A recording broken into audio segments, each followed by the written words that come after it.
Pregnancy is a magical time and an overwhelming experience. If you're an expectant mama, how do you keep it all in stride? And how do you keep your cool during these life-changing 40 weeks? Welcome back to Savvy Psychologist. I'm your host, Dr. Jade Wu. Every week, I'll help you meet life's challenges with evidence-based research, a sympathetic ear, and zero judgment. This week, we'll talk about something near and dear to my heart, that is coping with anxiety during pregnancy. First of all, let's just acknowledge that pregnancy is really amazing. In 40 weeks, 2 cells go from just meeting each other to having turned into a tiny human. For some, having a baby is a surprise, and for others, the result of a long and arduous journey to conception. For some, it's a terrifying prospect, and for others, it's something they were born ready to do. For everyone, the experience is unique. But one thing everyone has in common when they're pregnant is that this is a special time full of change. For a pregnant woman, the amount of physical, mental, and existential change that can happen in such a short time can be really dizzying. And I would know because I'm actually currently pregnant myself. This is my first baby, and I'm expecting him to arrive in February 2020. So, for me, I've been on the front lines of experiencing a mix of emotions, all happening on top of seismic changes in my body. During a process as life-changing as this, it's easy to feel overwhelmed. And it's totally normal to have anxiety during pregnancy. If you're pregnant and experiencing anxiety, you're in very good company. Approximately 60% of women will feel significant pregnancy anxiety at some point. This includes both mental components, like worrying about worst-case scenarios and riding the extreme mood swings, and physical components, like feeling tension and having a hard time relaxing into sleep. You may be particularly at risk for anxiety and other mood problems during pregnancy if you have a high-risk pregnancy, had previous difficulties with pregnancies or infertility, or you have high levels of stress in your life and relationships right now. That doesn't mean you're doomed to have a bad pregnancy experience, because even if you do experience some anxiety, it's totally normal to be nervous. After all, you're going through one of the biggest life changes that there is. To help yourself enjoy this time and take it all in stride, let's talk about some tips for keeping calm so you can carry on. Tip number 1, educate yourself about pregnancy. A healthy amount of knowledge and preparation can go a long way toward easing anxiety about pregnancy and childbirth and everything that comes after. Often, the things we worry about are scary because we don't know exactly what we're scared of. Ever notice how in horror movies, it's always the lead up to opening the door that's the worst part? As the music is getting tenser, the dread is building because you don't know when the monster is going to leap out for that jump scare.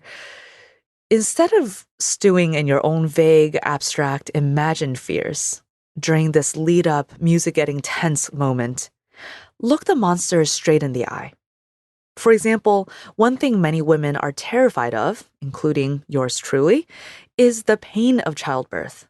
Well, how can you blame us? I've certainly had nightmares about what it's going to feel like and what it's going to do to my body and whether anything will go wrong in the process. It's gotten to the point where I've covered my ears and sang la la la when childbirth comes up in conversation. But I'm not doing myself any favors by sticking my head in the sand. Knowing what to expect and what your options are can be tremendously helpful. So, talk to your healthcare professionals about your options for pain management. There are risks and benefits, for example, to getting an epidural. Knowing your options and the science behind them helps you to make an informed and empowered choice. Make sure you tour the place where you'll be giving birth. It can be helpful to just have an idea of where you'll be and how you'll be taken care of.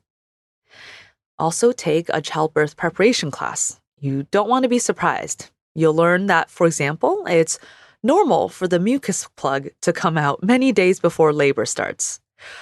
I'll let you Google that so I don't have to describe it on air. You'll also learn how a support person might be able to help you through the process, which can take off some of that pressure. Talk to your friends about their experiences too. Even though every woman's childbirth experience is personal and unique, you'll at least hear that most people get through it fine despite the scares. You might also learn some tips and tricks for keeping your cool during labor. Tip number 2 for keeping your cool during pregnancy is to ease anxiety by radically accepting uncertainty. So, we just talked about preparation and getting educated, knowing what to expect. All that being said, there's only so much preparation you can do. Many of us tend to over research and over plan, thinking that the more we map out the impending birth experience, the better off we'll be. But the theme I keep hearing from everyone, moms and healthcare professionals alike, is that things never quite go as planned. In fact, you might be worried about something going wrong during pregnancy. There are certainly some possibilities that range from annoying to heartbreaking. You may be especially fearful if you've had pregnancy complications or losses in the past, or you had a difficult time getting pregnant in the first place. This type of worry is so tough because nobody can reassure you 100% that the worst won't happen. So much is outside of your control, especially if you're the type of person that likes to plan. Your diligence has always paid off in school or at your job. You might find that the same approach here to pregnancy can backfire because hard work doesn't necessarily guarantee you more control. So that's where radical acceptance comes in. Radical acceptance is an idea you already know instinctively. Every time you get into your car, you radically accept that you could die in a freak car accident. But you choose to drive anyway because it allows you to pursue something else you value, whether it's seeing your friends, doing your work, participating in your community, and in your own life. During pregnancy, this radical acceptance may take more practice.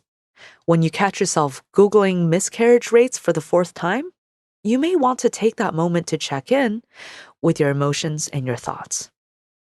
The idea isn't to quell them, these emotions and thoughts, or judge them, but to acknowledge how valid they are.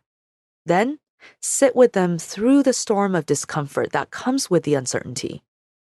If you allow the discomfort for long enough without giving in to the urge to control your feelings, whether it's by hitting WebMD again or asking for reassurance from your spouse, I promise it will pass, or at least it'll become bearable.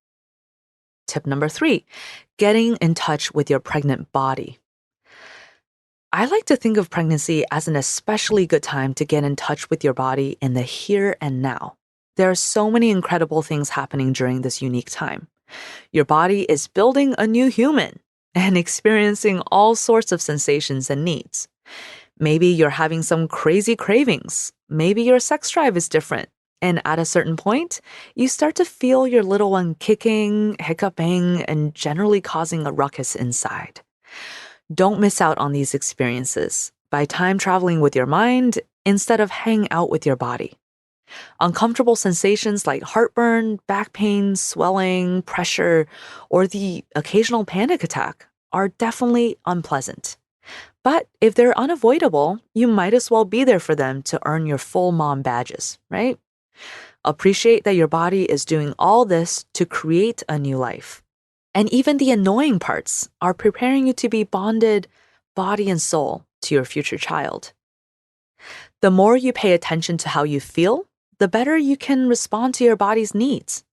For example, if you have an office job, listen to those feelings of swelling and stiffness so you can remember to take regular stretch breaks.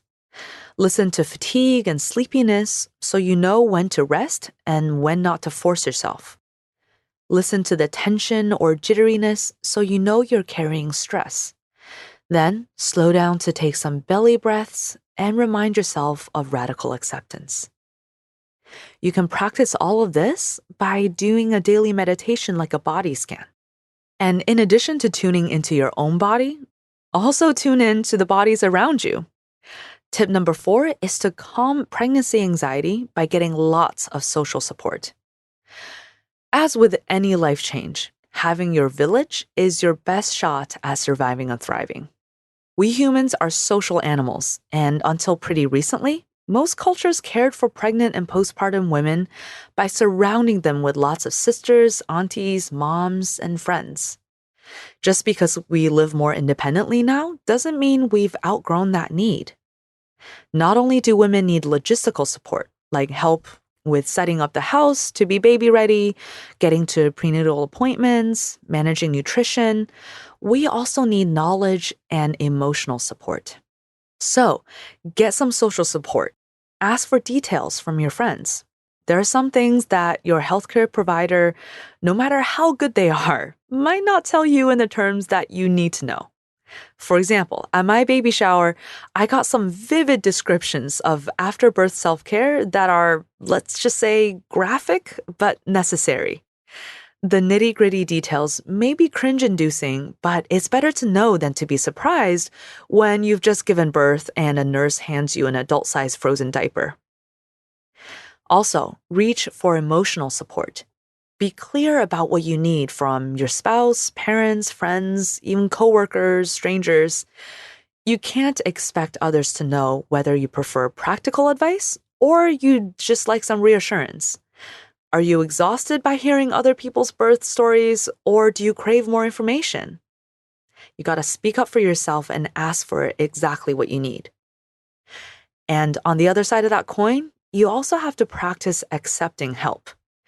You may be an independent woman with Beyonce vibes, but everyone needs help during pregnancy and afterwards. There's absolutely no shame in accepting it. In fact, starting now, allow yourself to ask people for specific favors, like dog sitting or helping you assemble your crib. Thank them and refrain from apologizing for needing them. You'll need even more help after you give birth, so now's the time to practice accepting help gratefully and graciously. So don't be shy in accepting help and getting in touch with your community, getting in touch with your body. Radically accept what you cannot control while you best prepare for what you can by learning all about pregnancy. That's the advice that I'm trying my best to follow myself, and I'll let you know how it goes.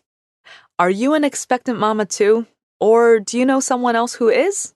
Let me know how things are going. And if you want to know more about the mental health aspects surrounding pregnancy and new parenthood, you can reach me on Facebook and Twitter. I'm at QDT Savvy Psych and also at Jade Wu PhD. If you'd like psychology tips delivered straight to your inbox, subscribe to the Savvy Psychologist newsletter.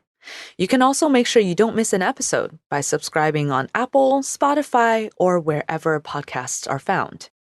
Savvy Psychologist is audio engineered by Steve Rickeberg and edited by Karen Hertzberg. As always, Savvy Psychologist is strictly for informational purposes and does not substitute for mental health care from a licensed professional. Thank you so much for joining me, and I will see you next week for a happier, healthier mind.